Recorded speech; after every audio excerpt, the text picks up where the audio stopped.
Welcome to Enago's webinar titled How to Ace Your Next Virtual Academic Conference, which will aim to prepare researchers for successfully delivering a striking presentation and help them overcome the most pressing challenges with virtual sessions.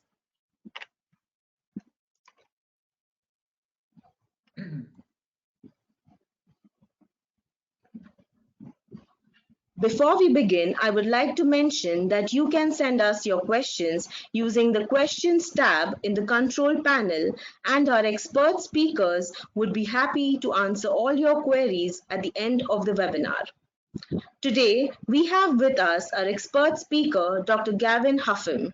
Dr. Hougham is a highly published author and researcher with 20 plus years of extensive experience in manifold scientific fields such as bioinformatics, health information technology, sociology, and cross-cultural Japanese gerontology. He is currently appointed as the Sponsored Grant Research Manager, Office of the Vice President for the Research at the New York Medical College, USA. Dr. Hougham has led many senior level projects at the strategic level in training and development of health outcome researchers, program evaluators, clinicians, social workers, nurses, and other scientists. To date, Dr. Hougham has 150 plus publications to his credit, which include research papers, books chapters, review articles, and book reviews. He is also an expert editor and reviewer of peer-reviewed journals, grants, and books. At Enago Academy, Dr. Hougham conducts basic and advanced sessions for guiding research scholars successfully through their publication journey. We extend a warm welcome to Dr. Hougham and thank him for joining us today. Before I hand over the mic to Dr. Hougham, I would like to give you all a brief introduction about Enago. We are the world's leading author service provider, and our author first, quality first approach ensures that our authors receive only the best quality output and excellent user experience at all times. This unrelenting focus on authors' needs means that we never compromise on our quality systems and processes at any cost. All our services are designed keeping in mind the author's needs. Enago Academy is our author training platform that educates authors through several resources, including webinars as well as live workshop sessions. We also have an e-learning platform for researchers called Enago Learn, along with live one-on-one consultation platform called Enago Consult.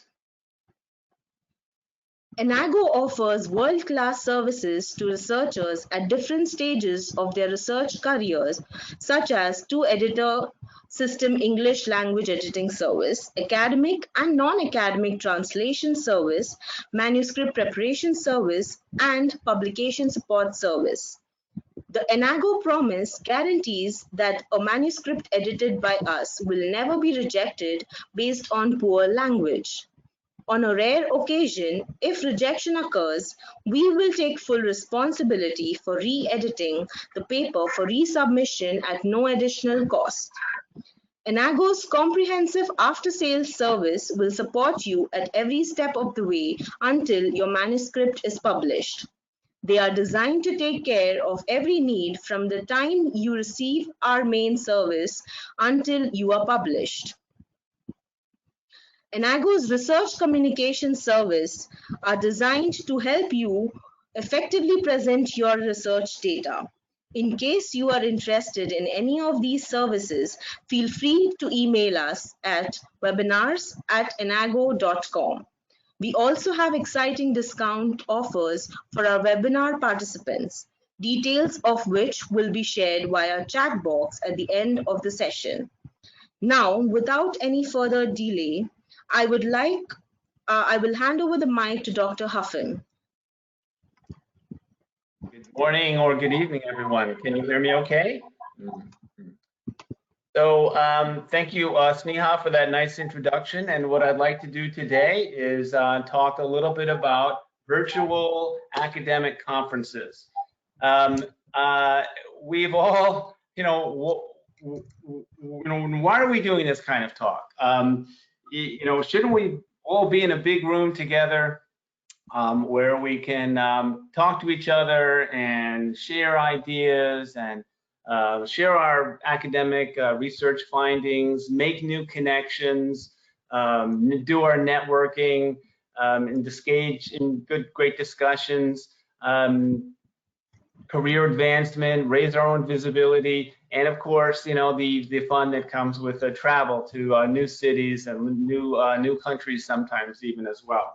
Well, yes, and maybe one day we'll return to that. But for now, the rise of COVID has caused us to innovate a little bit more and adopt more widely the technology that's available to us to facilitate wider online participation in this kind of in this part of academia. And so what we're going to do today is I'm going to give you some tips about how to put together a virtual presentation, some slide design tips, some content tips, how to structure and build your presentation, and then we'll talk a little bit about preparing yourself to go live on camera, and then how to answer questions from the audience virtually. And so we'll cover all of this in the next 50 minutes or so. We'll leave some time at the end for some questions as well. So we're here together today. This is kind of a mini version of what we all come to know and like with our big national or even local conferences. Some of the research that's been going on in the last year or so about the impact of virtual conferencing is showing that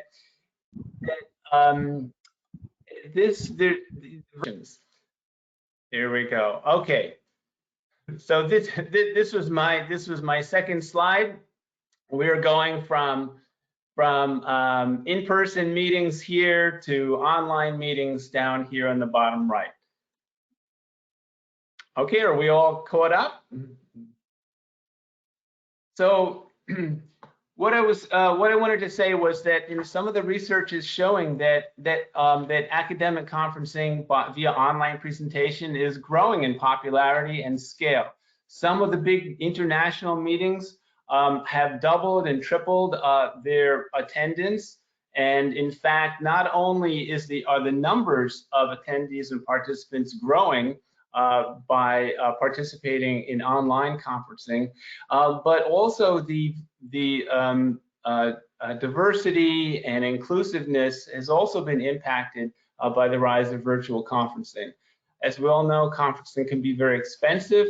Travel is expensive, and the registration fees are very often prohibitive, especially for junior researchers or graduate students and postdocs and other trainees can not necessarily afford the thousands and thousands of dollars or rupees or pounds or whatever to attend conferences. Some of these conferences are now increasing their diversity double-fold from previous years. And in fact, in the attendance you can see here for some of the big national conferences, they're growing in popularity from previous years of attendance. So some of the benefits of virtual conferences are they are accessible, right? We can enable the participation of a diverse audiences with uninterrupted access, worldwide. It's more economical, and the carbon footprint is lower. There's not all the travel incurred. It's inclusive. It provides an opportunity for people who are not used to public speaking to get online and to have a venue to share their ideas, their research findings. And it fosters gender and ethnic equity and participation. You just get online and you're there in a community of like-minded persons. And there are opportunities for real-time feedback for your work. There's, as we'll see later, some opportunities for chat boxes, and some of the more interesting conferences have some very innovative ways of encouraging and feedback in real time during a conference session. So some of this, Nature did a poll recently, and they asked folks, do they think conferences should continue to be virtual or have some kind of a virtual component even after the pandemic? And the overwhelming majority of folks said, yes, we like this, it's good, let's keep going, at least partially. And so we expect to see virtual conferencing continue for some time, even after the pandemic is more under control. So I spoke already about the accessibility, the lower carbon footprint, the lower costs. So these are some of the most important reasons why we like virtual conferencing. However, there are some limitations, and the prime one being that there's additional efforts are needed to build your audience. You don't have the direct eye contact, the one-on-one opportunity to share the same physical space with each other. We are physical beings, of course. We like to be together. It's for the audience. It's also a little bit weaker, the interaction potential as a rule. It's sometimes hard to get the attention of the speaker. That's not always easy to do in online communication modes like this. The networking opportunities are not as easily availed in virtual conferences. Technical issues, as we've already seen today, happen, and that's a downside, I guess you could say. And just by the nature of how we are connecting through our own, living rooms or dining rooms, or we're off in a library somewhere, or we're sitting in a cafe listening in on a conference from the other side of the world, we are prone to distractions, and something can catch our eye, and we're easily caught off topic. And it's this networking opportunity challenge that I think is something that we're still working on. The time zone differences, of course, we're across the world. I'm sitting in my den in my office just outside of New York City. Others of you are across the world, and that's a wonderful thing, but it also is also a little bit challenging to schedule things so that everybody can participate. Those are some of the drawbacks. Let's talk a little bit about finding the right conference for you. Okay, so we talked a little bit about this new world that we're in of virtual conferencing. How do you go about finding the conference that's right for you? Is the scope of the conference, does it fit your field of study? Have you collected basic information about the conference? You do some homework about the conferences that you're interested in. Is it organized by the right people? Is it a sanctioned conference by the professional associations that you are a part of? Are there fees mentioned? Have the organizers published the timeline and the agenda? Are they publishing the lists of participants, or at least the editorial or program committees ahead of time, so that you can vet and choose the conference that's right for you? So another question that comes up in this context is, should I spend my time and resources on going to the big national or international conferences, or choose the smaller local conferences? And I guess the answer is both. I mean, they both have different things to offer. The big international or national conferences give you a chance to see first-rate stuff and to meet first-rate people. But it also humanizes everything, because you can see that your field has its own community, and people start to get to know each other, and you get to meet the luminaries in your field. Some of your heroes in print are strolling right down the hall, or they're on a virtual conference. You see their picture pop up in your Zoom call, and that kind of humanizes everything, because academia is just like any other field. is full of the heroes and the people who were future heroes as well. So those are the big international conferences. So how to choose a conference is, part of what we're talking about today. But these other second criteria is you want to choose a conference where you would have an opportunity to present data, or present your findings, your research, to learn something specific, or to meet people. And those are all different goals. And you can do all three, but sometimes one of those goals might trump another one. For example, many of the local conferences are excellent in terms of providing breakout sessions for you to learn a specific set of skills. And if that's a skill that you want to develop, then go to that conference. Okay. So what's our next step on the road? We want to present, and we want to make something, and we want to go to one of these meetings, right? All right, so let's talk a little bit now about effective tips for how to design a presentation for a virtual conference. Oh, and let me back up for a minute. This is myself. This is yours truly, standing in front of Mount Rainier out in Washington State when I used to live in Seattle, and you'll see this picture come up again as well. First of all, before you start making your presentation, I think you want to know who your audience is. Who are we talking to? Are we talking to experts in the field at the big national conferences? Are we talking to peers or other beginning researchers? Or are we talking to students? And you generally speaking want to try and pitch your talk to your intended audience. And that has a lot to do with how specific and detailed you need to be in some of the technical details or terms that you might want to use in your talk. You want to find out the most effective ways about how to connect with the people in your audience. And one of the best ways to do that is by attending previous audiences or conferences, and you get to know and emulate some of the stars in your field or the peers that you admire. You want to know the knowledge level of the folks that you're going to be speaking with, generally speaking.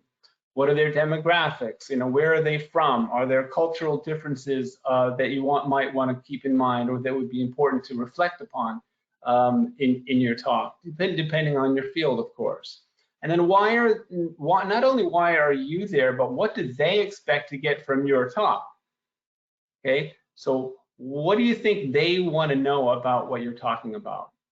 That's sort of an important step in trying to place yourself in someone else's head to help you design the talk that would be most appealing and attractive to them, right? So here's a step-by-step approach to building your talk. You want to create first, identify the important ideas first, then the key supportive ideas. This is generally something along the lines of a statement of the problem. And then maybe you might mention your motivation for examining the problem and its possible significance. So why am I studying this? How did I get into this? Why should we care? Was there something missing in the literature that this work is going to hope to advance?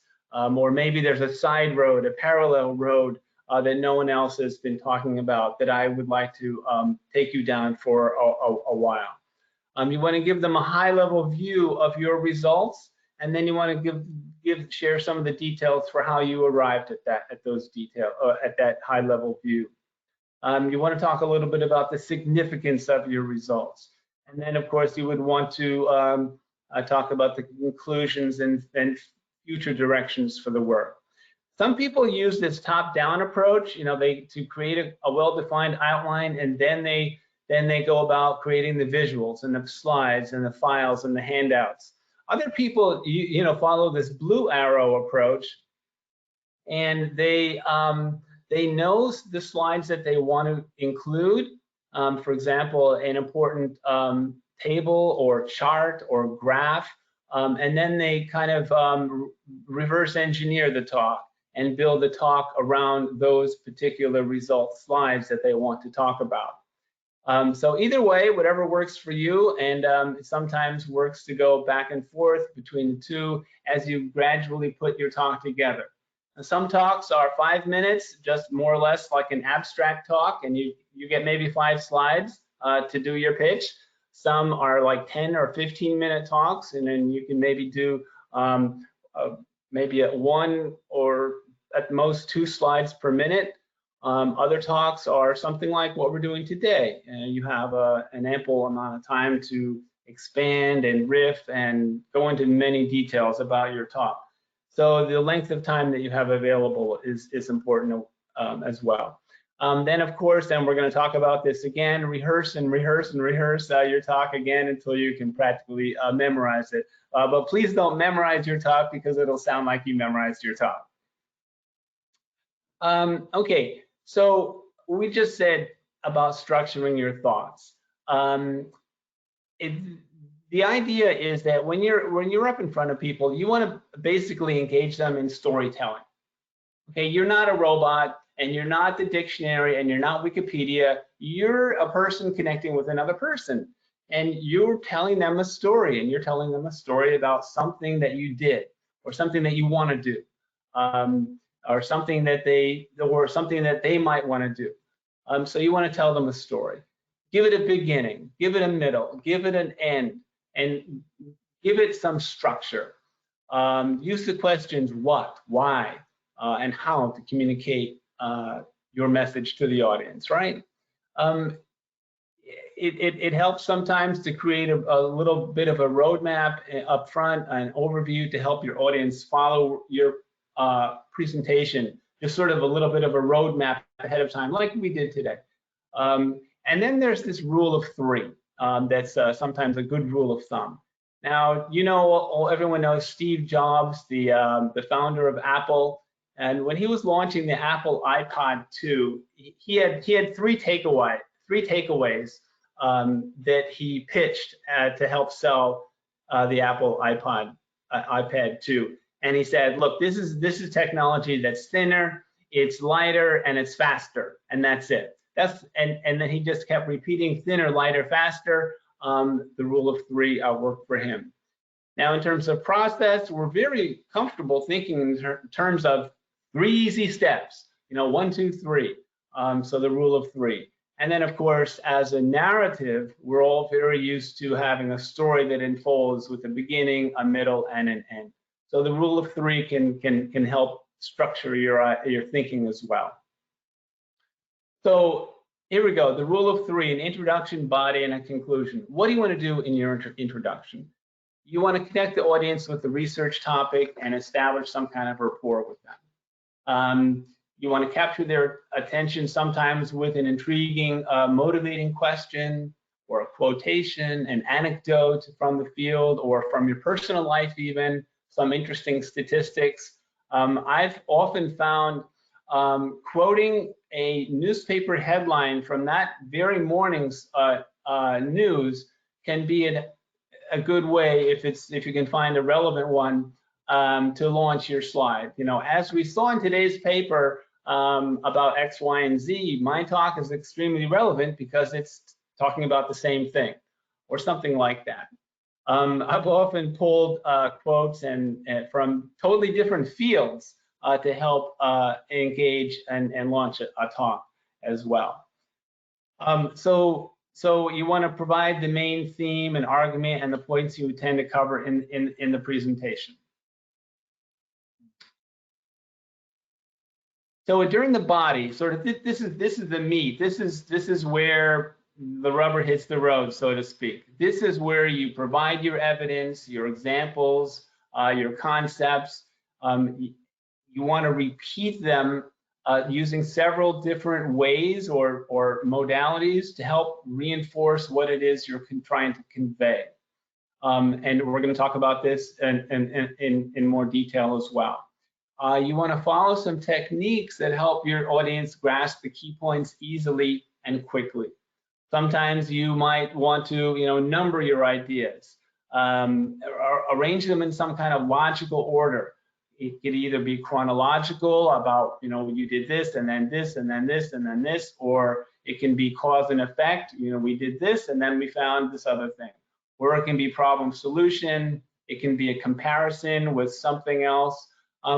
It doesn't really matter. All of these would work. The idea is just to have some kind of a structure, so it's just not a random scattershot that nobody can follow.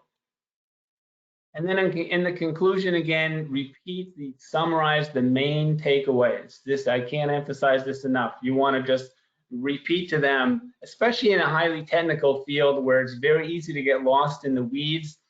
Summarize the main points to make it easy to digest. Reinforce the central ideas. You do want to avoid introducing new ideas because it's just out of left field, and people will be confused about, well, why are we hearing about this now at this point in the talk? But there is an exception to that, and the exception is if you want to talk about your next steps in this line of work, what would you be doing next? That is a new idea that they haven't heard yet, but it's relevant, and in the context of your concluding comments would be appropriate at that time.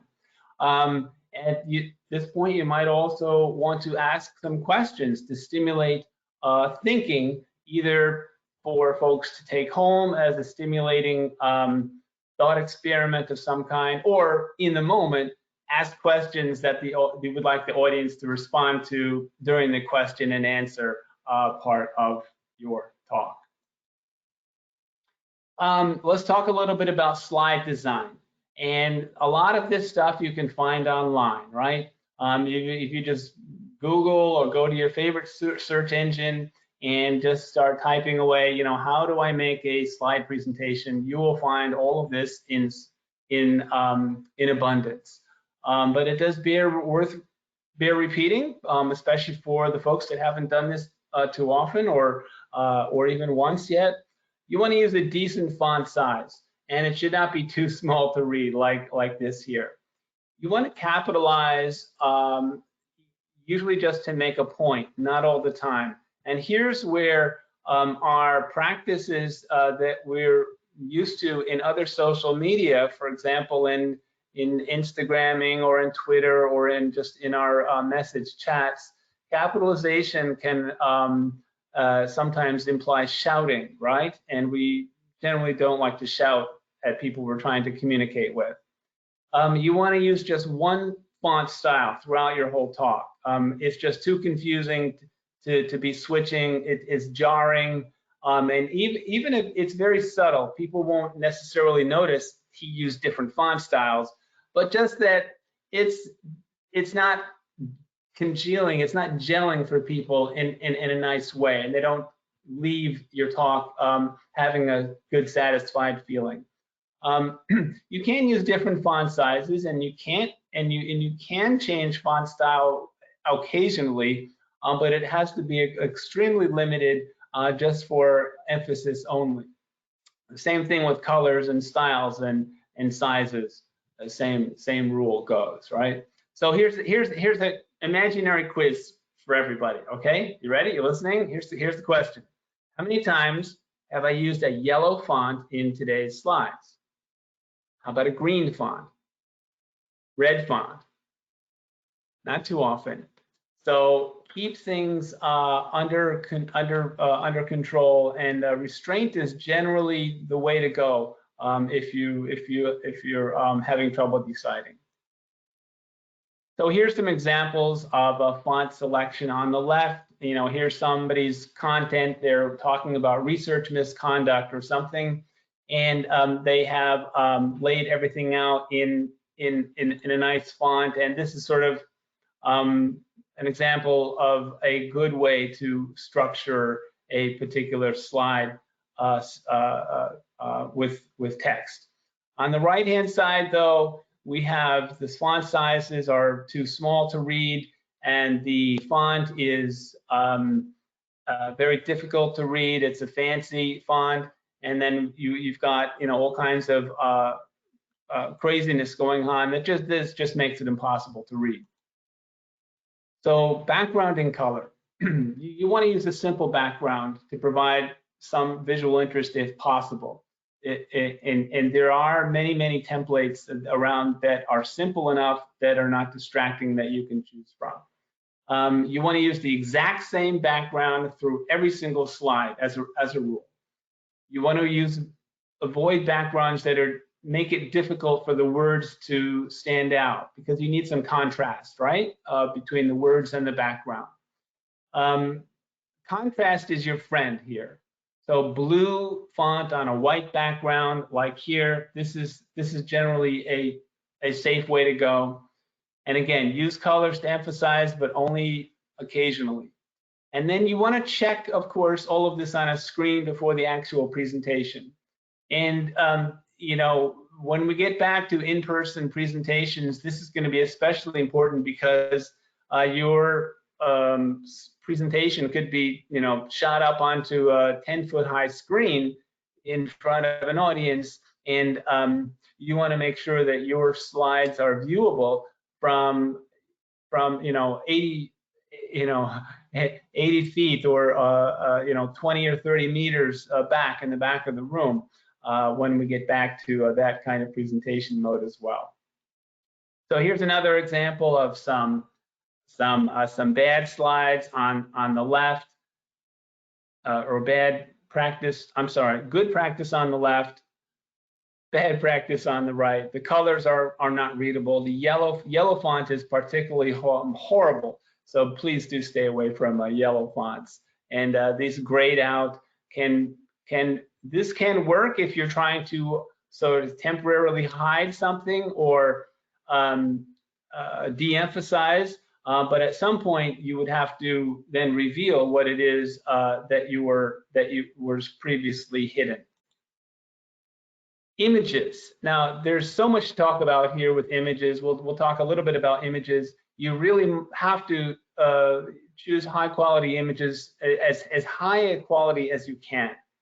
Now, there is something of a limit, because if you choose a super high resolution image, it will become an extremely large file, and there could be some attendant technical difficulties in running your presentation, depending on the equipment that is being used. But in generally, choose a 300 dots per inch resolution image, and you should be fine. So you want to avoid text-heavy slides, right? No one just wants to be reading paragraph after paragraph of text, unless you're quoting something, you know, where then it's appropriate to have the actual quote, and which could be a paragraph. But you want to make one slide for each point, because that'll keep the presentation focused and moving forward, and it prevents the audience from moving ahead, right? You do want to try and make your slides dynamic. And by that I mean you have some flow diagrams, or possibly even an animation to help control what the audience sees. And you can have GIFs or something else, or animations, or even little movies embedded in your presentations. But again, you know, restraint is the watchword. Because it can also come off as a little too much and distracting. And depending on your field, or your audience, or the customary practices that your audience is used to, it could come off as amateurish or unprofessional at worst. So what you want to do is engage your audience, but not turn them off. And there is a fine line. And this is where having some peer input is going to help you. So you make a presentation, or as you're making it, seek and solicit input from your friends or colleagues who can help have a fresh set of eyes on what you are doing. So for example, there are a lot of things that can distract one's presentation. There's incoming messages, there's people are in their living rooms, there's family members coming in and out of the room, there's maybe roommates, or if you're in a public space, you're in a cafe, there's lots going on. So you want to convey messages redundantly. In other words, you want to share your messages through multiple channels. So if we were going to present this particular slide in a presentation, it is something to do with liver biopsies. How do you convey this? You know, what would be your approach? So this effective redundancy technique is basically to use multiple channels of communication, visual, textual, and verbal, to express the same message.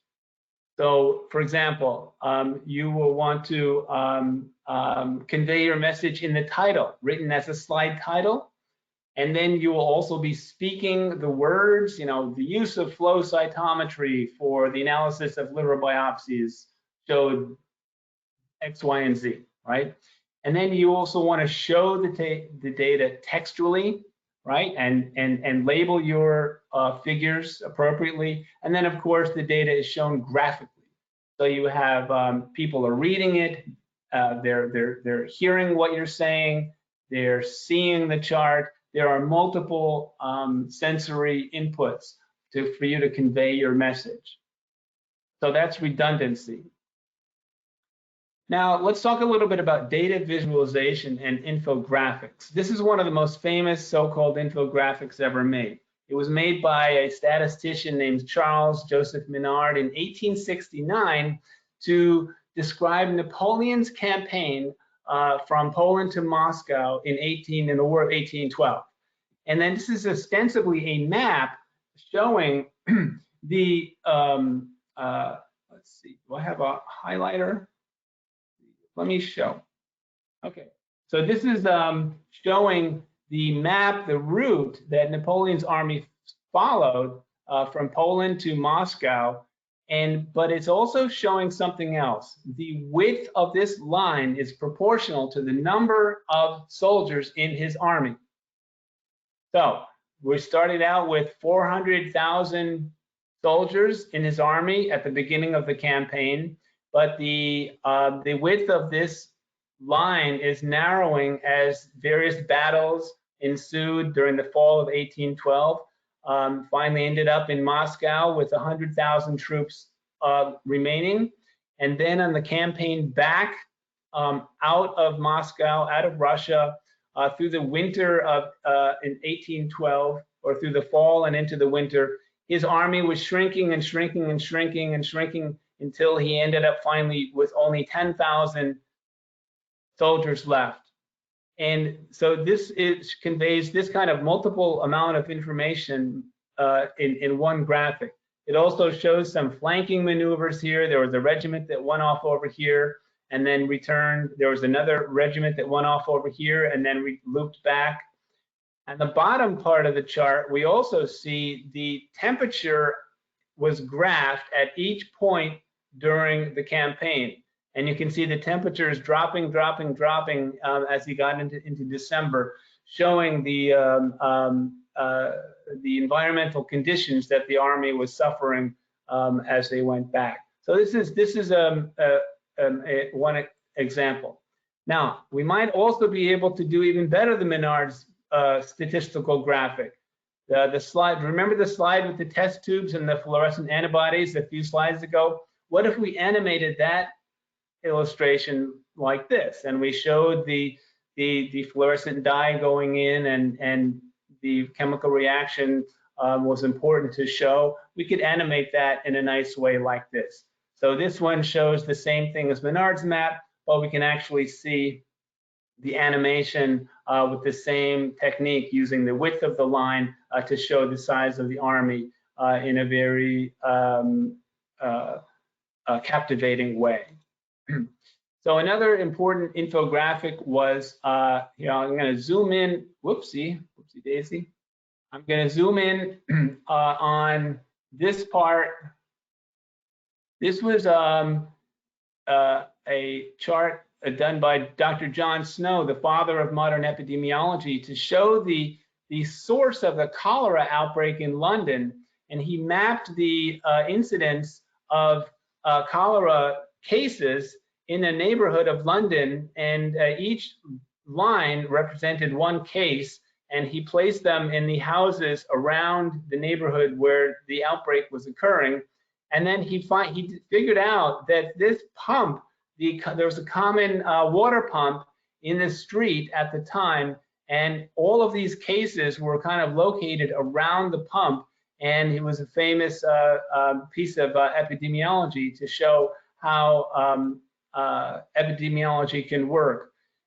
And this was one of the most famous infographics ever made as well. So this kind of thinking about how your slide can convey complex, dense information is covered by a statistician by the name of Edward Tufte. And I do recommend that you take a look at some of Edward Tufte's work if you get a chance. Slide design. So again, minimal and necessary text. So you want to have each slide representing just a few ideas. Make sure your animations are relevant and not distracting. Your font is easy and large to read. You want to stay away from slides that are too text heavy and that contain the long sentences. And we've talked about the font size and those kinds of things. Now, in terms of the content, you want your research and ideas discussed in a compelling and cohesive way. You want to give examples, case studies, some real world applications. It's kind of the, answer the, what does this matter question clearly. So like, why should people be interested in this?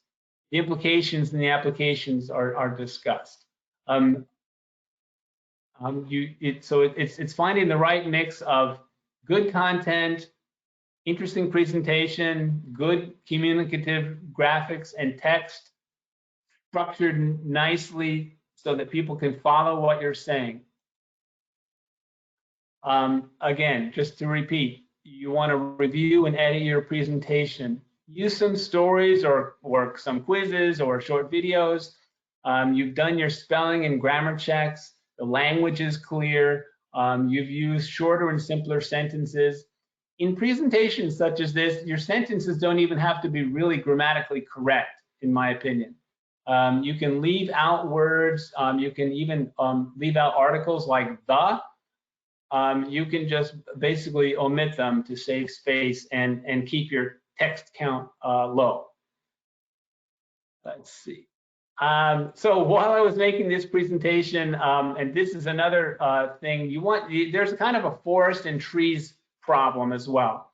When you're making your presentation, you're kind of way deep into one slide and you're spending hours and hours making one slide. You lose the fact that it's one slide in a series. So I realized that I needed to have a slide talking about the forest and trees problem when I was looking at my my deck, and so I inserted it here, and so now the slide is one slide longer because I wanted to remind you all of this forest trees problem. So just a couple slides on overcoming the challenges of when you're about to present. These are just basic ideas for any public speaking opportunity. Breathe, catch yourself, calm yourself down. You want to optimize the lighting ahead of time, get your background together, and check your sound, and motivate yourself by imagining an interested audience. And these are folks who I would like to spend time with. I would like them to be spending time with me. Set the camera at eye level like I've done here today. Ensure that you have a good signal and stable internet connection. Just all of those basic things you want to talk about. Use a background that enhances your image. Like here today, I've got books in the background and some artwork up on the walls. You can still swivel it around. Nothing too crazy that would interfere with what we're doing. I've also got 3 screens right now. I've got right in front of me, I've got the camera screen, and then to my right and left, I have supplementary screens so that I can see what's going on. I can see the dashboard with the control panel as well. How to keep your audiences engaged. All right. So basically, these are just a bunch of additional tips for how to keep your audience engaged. You know, you're so interested in your research and your findings or your idea, but you want to somehow translate your enthusiasm and interest into something that would be of interest to them. So are you offering a solution to something that they might also need or would like to know about? Are you sharing some information about a new technique or technology that will help them do their own work faster? It's not about you and your work necessarily. It's about how your work fits into a larger context of growing your field, growing the literature, expanding everyone's horizons, and moving the ball forward for everyone at the same time. You want to, again, convey your excitement through a number of different means. Tell your story again, the introduction, the body, the concluding comments. Use transitional phases to help with the flow. So now that you have seen, as you now know, as I've just shown you, based on our findings, we then proceeded to do, you know, X, Y, and Z. Or in other words, you can structure the flow of your conversation to help them follow what you're saying. So, so some additional points about repeating your points, and then again, tell them what you're going to say in your introduction. Then during the body of your talk, you tell them, and then in the end of your talk, you summarize and tell them what you said. Have fun and be yourself. And there's no cookie cutter right way to do this. You could have 10 people, like, you know, doing this same talk, and you would get 10 different styles, right? So just be yourself while you're doing it. Now, we haven't talked about this yet. This idea of breakout rooms and forming smaller discussions and generating discussion. Some conferences are really into this, and they facilitate breakout rooms and small discussions later on, and that is something to participate in, and if you have a chance, because this is where you do have a chance to do some networking yourself. You want to combat distractions by giving people so-called wayfinding signals as to where we are in the talk. We've been doing it today by these little returning to this agenda, and then you can see at a clip, you know, where we are in today's talk. And then here's another example here by the guys using an arrow to show you where we are in his talk. So use something like that as well. You can engage your audience in other ways by using polls and posing questions. That's another way. You want to keep your voice loud and clear and distinct. Deliver your pace somewhat slower than usual, if you, than you might think is correct, to help people follow what you're saying. And if you make a mistake, don't panic. It doesn't matter, right? It's for minor slip-ups or bloopers. Just correct yourself and keep on going. Don't make a big deal out of it. No one else will if you don't. All right, and then just, you know, shrug it off and keep going is the best advice. All right, how to answer Q&As. So, of course, you know, as we did today, we set some ground rules. We said we're going to ask questions at the end. Other folks like to have questions, you know, right away. And when I was at the University of Chicago, there was the culture there was to allow and almost to welcome early and frequent interruptions. So it was very often the case that after 1 or 2 slides, people would start asking questions. That's how engaged they were in the topic. But it's your choice, and you are the presenter. You do get to set some of the ground rules yourself. Above all, treat the audience with respect and answer their questions directly and honestly. Try not to lose your temper. It won't do anybody any good, even if it's provocative or challenging. You're the presenter, you're in charge at the moment, and you do get to control the room to some extent. And try and leave the presentation on your own terms. You want to listen to the questions, because the quality of the questions will sometimes give you feedback as to how good your talk was, how well did they understand it. Say if you're giving the same talk in multiple venues, pay attention to the questions that are asked, because that will give you some ideas about what you need to correct in your talk for the next time. There are some, you always want to make sure that you understand the question, and so you can ask them to repeat the question. That's okay. Ask them to rephrase the question if you don't understand it. It's okay. Ask them to clarify it in one way or another. And then always begin with a polite comment. It just shows that you're interested. What a thoughtful question. I'm glad you asked that. Listen carefully. It's okay not to know the answer. You can say, I don't know, or I'll look into it, or that's the subject of our next piece of research, and I'll be glad to talk about that next year when I come back, when we've done that piece of work. So there are a lot of ways to answer questions without it being defensive or backing into a corner. They just want to be engaged. I'm going to skip that one. These are all some tips for getting through the question and answer period, but I do want to keep on moving. Networking is going to be important. Scan the attendee list.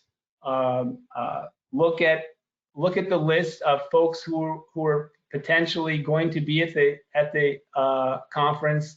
This is important. Make a LinkedIn profile or a profile on your favorite social media platform that's professional, so that if people see your name pop up and you're saying something interesting, they can look you up in real time on the side, and they can Google you, and there will be some good content out there about you. And of course, they can, always connect with you through those other social media platforms as well.